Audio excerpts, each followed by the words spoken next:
मेरे चैनल पर आने वाले सभी श्रोताओं को और दर्शकों को मेरा सादर सप्रेम नमस्कार।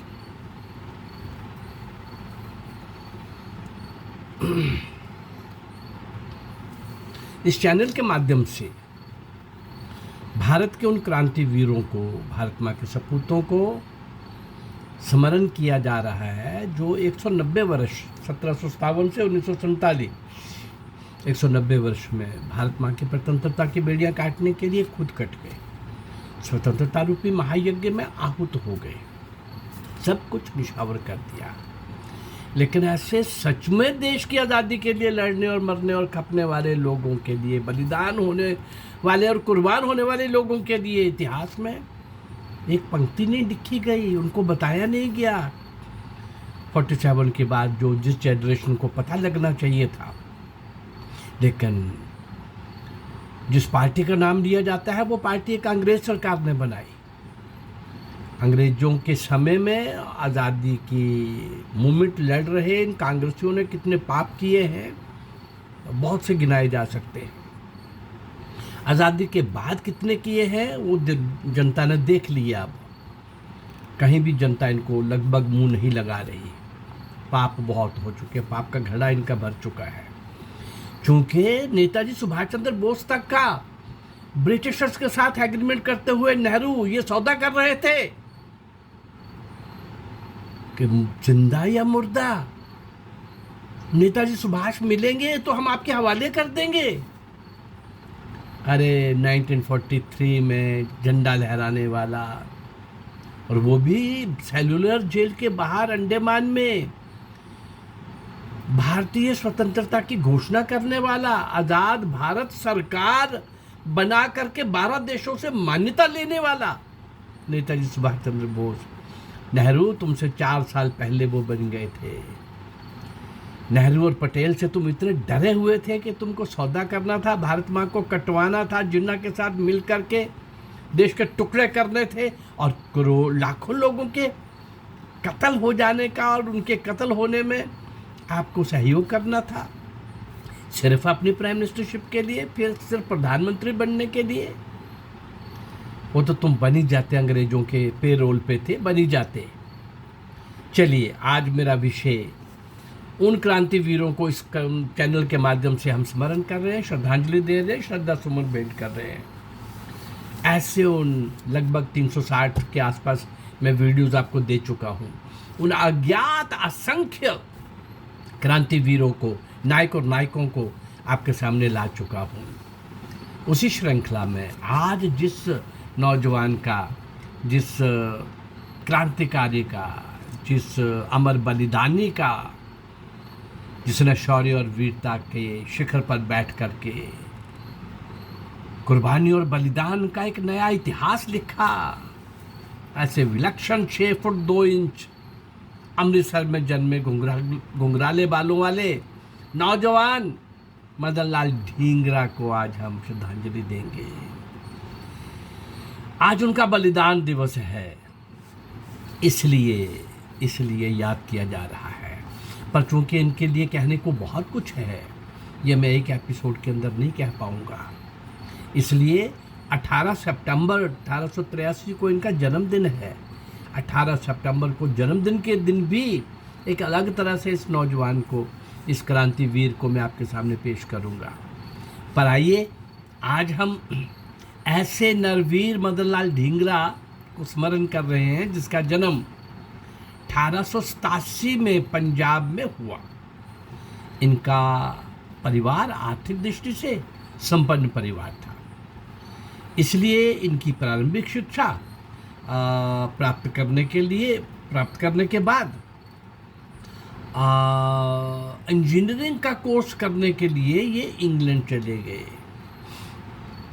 कॉलेज की शिक्षा जो है वो अमृतसर और लाहौर में हुई, और बीए के बाद ये वहाँ पर इंजीनियरिंग का कोर्स करने के लिए इंग्लैंड जाने की बात हो गई। इंग्लैंड में श्यामजी कृष्ण वर्मा, महान क्रांतिकारी श्यामजी कृष्ण वर्मा, मैं कई एपिसोड उनके दे चुका हूँ और बहुत सारी क्रांतिकारी घटनाओं में उनका नाम आता ही आता है। कमाल। वहाँ एक हॉस्टल बनाया था उन्होंने, इंडिया हाउस के नाम से खुला हुआ था, जहाँ आने वाले भारतीयों के लिए वो आश्रय स्थल था। आश्रय स्थल को विनायक सावरकर, क्रांतिकारियों के सम्राट, महान क्रांतिकारी वीर सावरकर, जिसके लिए कांग्रेसियों को तब भी नहीं पछते थे, आज भी नहीं पछते थे, और ये सारे कांग्रेसी उनके पैरों के मैल भी नहीं हो सकते, घुटने तक तो पहुंच ही नहीं सकते, पैर की एड़ी तक भी पहुंच नहीं सकते।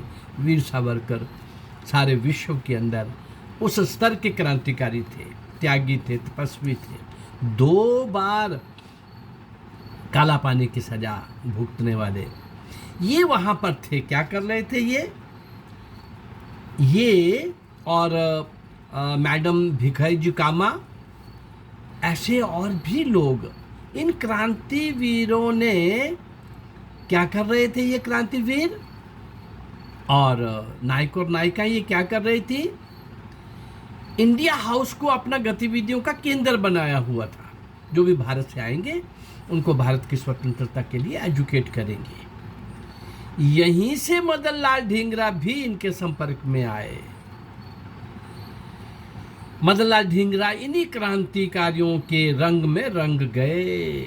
अंग्रेजों के पिट्ठू परिवार में पले, पिताजी डॉक्टर, भाई डॉक्टर, संपन्न परिवार, लेकिन लाहौर में रहते रहते थोड़ा सा कुछ क्रांतिकारियों के साथ थोड़ा सा संपर्क हो गया था।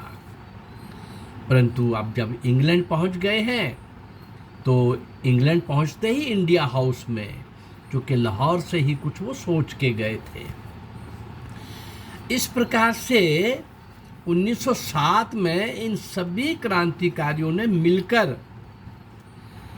सन 1857 की महान क्रांति का स्वर्ण जयंती इंडिया हाउस में बड़े शानदार ढंग से मनाई। 1907 में 50 साल हुए थे 1857 की क्रांति। भारत में ब्रिटिश सरकार निरंतर भारतीयों पर अत्याचार कर रही थी। जो व्यक्ति जरा सी आवाज उठाता उसे ही फांसी का या काला पानी की सजा सुना दी जाती। कन्हैया लाल तथा सत्येंद्र बसु को फांसी की सजा सुना दी गई। दोनों पर मैं एपिसोड दे चुका हूँ। कन्हैया लाल, सत्येंद्र बसु पर यहाँ रेफरेंस के रूप में उनका नाम आया है। विनायक सावरकर के बड़े भाई गणेश सावरकर को राष्ट्र प्रेम से ओतप्रोत कविताएं लिखने के आरोप में काला पानी भेज दिया गया। इनकी संपत्ति जब्त कर ली गई। इन घटनाओं से इंडिया हाउस के क्रांतिकारियों में बड़ा रोष था। इन्होंने अपनी गतिविधियां और तेज कर दी। लंदन में लॉर्ड कर्जन वाइली भारतीय गतिविधियों के खिलाफ जासूसी का कार्य कर रहा था। रिटायर्ड होकर के गया था यहाँ से। वहाँ ये कार्य अंग्रेज सरकार ने उसको सौंपा हुआ था कि जो भारतीय आते हैं उनकी गतिविधियों को चेक करो, नोट करो और बताओ सरकार को। उसके आधार पर ही उन पर मुकदमे दायर हो रहे थे और उनको सजाएं सुना जा रही थी। और जो कुछ भी ये हो रहा था उनके पीछे लॉर्ड कर्जन वाइली का ही हाथ था, कर्जन वाइली का। इस प्रकार कर्जन वाइली क्रांतिकारी गतिविधियों में बड़ी रुकावट बना हुआ था। इस कार्य को करने का दायित्व मदन लाल ढींगरा ने अपने ऊपर लिया। क्या कार्य? कि इसको रास्ते से हटाया जाए। और मदन लाल ढींगरा को सावरकर ने रिवाल्वर उपलब्ध करवाया। वीर सावरकर ने ये रिवाल्वर पेरिस के रिवॉल्वर विक्रेता की दुकान से खरीदा गया था। पेरिस में सरदार सिंह राणा ने इसे खरीदने में मदद की थी। सरदार सिंह राणा का भी एपिसोड में आपको दे चुका हूँ। मदन लाल ढींगरा कर्जन वाइली की गतिविधियों पर ध्यान रखने के उद्देश्य से वेश बदल कर और वो पीछे लग गए कई बार ऐसे मौके आए जब वह कर्जन वाइली को समाप्त कर सकते थे, लेकिन वह उसे किसी निर्जन स्थान पर, उसके घर पर या उसके आसपास कहीं मारना चाहते थे। ऐसे स्थान पर वो नहीं मारना चाहते थे, वह तो उसे किसी सार्वजनिक स्थान पर खुलेआम कत्ल करना चाहते थे, जिससे कि दूसरे अंग्रेजों को भी पता चले कि क्रांतिकारी वीरों की जासूसी करने का क्या परिणाम हो सकता है। कुछ समय बाद ऐसा अवसर आ ही गया वो अवसर। 1 जुलाई 1906 को इंपीरियल इंस्टीट्यूट के साइंस एंड टेक्नोलॉजी हॉल में भारतीय राष्ट्रीय संघ का वार्षिक अधिवेशन था। भारतीय राष्ट्रीय संघ अंग्रेजों की पिट्ठू संस्था एक वहां बनी हुई थी, और इसी में लॉर्ड कर्जन वाइली को, लॉर्ड कर्जन वाइली दूसरे थे, कर्जन वाइली को भी शामिल होना था, प्रिजाइड करना था। निश्चित तिथि और निश्चित समय पर मदन लाल ढींगरा भी हॉल में प्रवेश कर गए। संस्था के मंत्री ने, इंपीरियल भारतीय राष्ट्रीय संघ के मंत्री ने जब रिपोर्ट पढ़नी आरंभ की, तो रिपोर्ट में भारतीयों द्वारा अंग्रेजों के प्रति विद्रोह की भावना की निंदा की गई। ठीक इसी समय मदन लाल ढींगरा ने पिस्तौल से ढाई ढाई कर 3 गोलियां चलाई और वाइली की जीवन लीला समाप्त हो चुकी थी। तभी एक पारसी डॉक्टर कापसजी लाल काका इन्हें पकड़ने के लिए मदन लाल ढींगरा की ओर आगे झपटे, तो मदन लाल ढींगरा ने उनका भी काम तमाम कर दिया। बाद में गिरफ्तार करके ब्रिक्सटन जेल में बंद कर दिया गया मदन लाल ढींगरा को। वहां से भाग सकते थे, लेकिन नहीं, लक्ष्य कुछ और था। अंग्रेजों को सबक सिखाना था और भारतीय नौजवानों को अलर्ट करना था, सचेत करना था, प्रेरित करना था अपने कुर्बानी से, बलिदान से, त्याग से। इस घटना के बाद ढींगरा के पिता और 2 भाइयों ने भारत के इस वीर सपूत के साथ अपना संबंध मानने से ही इनकार कर दिया। अंग्रेजों का पिट्ठू परिवार वो देखिए, और ये सपूत भारत माँ का देखिए।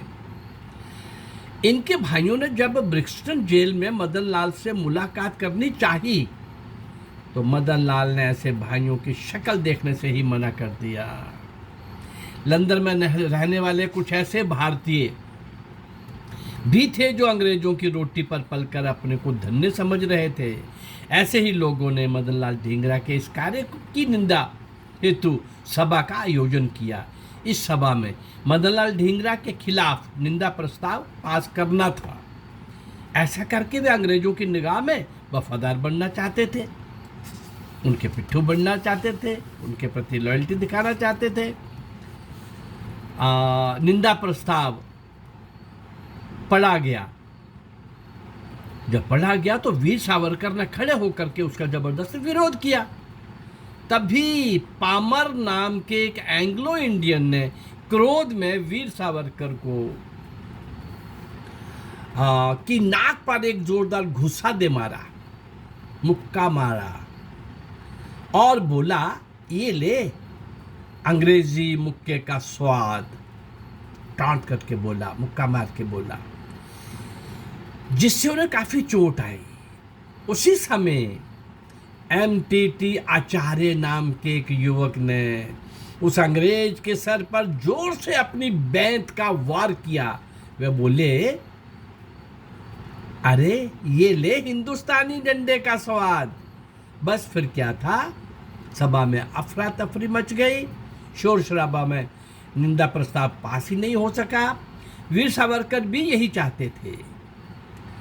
इस प्रकार मदन लाल ढींगरा के विरुद्ध दिल्ली में भी एक निंदा प्रस्ताव पास होना था। 9 जुलाई 1909 को कुछ अंग्रेज भक्तों ने चांदनी चौक में भाई मतीदास चौक के निकट रामा क्लब, जो बाद में मैजेस्टिक सिनेमा भी आजकल वहाँ बना, उसके बाद एक और आधुनिक भवन वहाँ पर बना हुआ है, उस रामा क्लब के स्थान पर एक शोक सभा आयोजित की।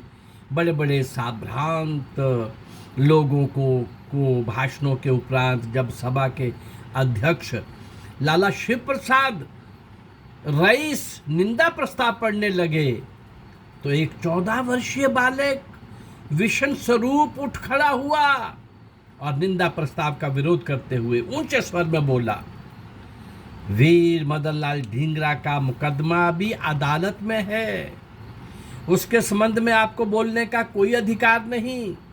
हमें अंग्रेजों से कोई हमदर्दी नहीं है। आप अंग्रेजों की तारीफ में जो कुछ भी कह रहे हैं वे सब झूठ है। सभा में सन्नाटा छा गया और यहां भी निंदा प्रस्ताव पास नहीं हो सका।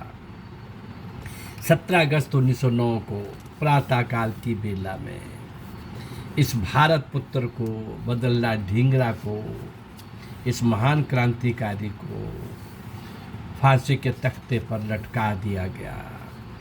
ये भारत माँ का सपूत हमेशा की नींद सो गया, एक लंबी यात्रा पर चला गया।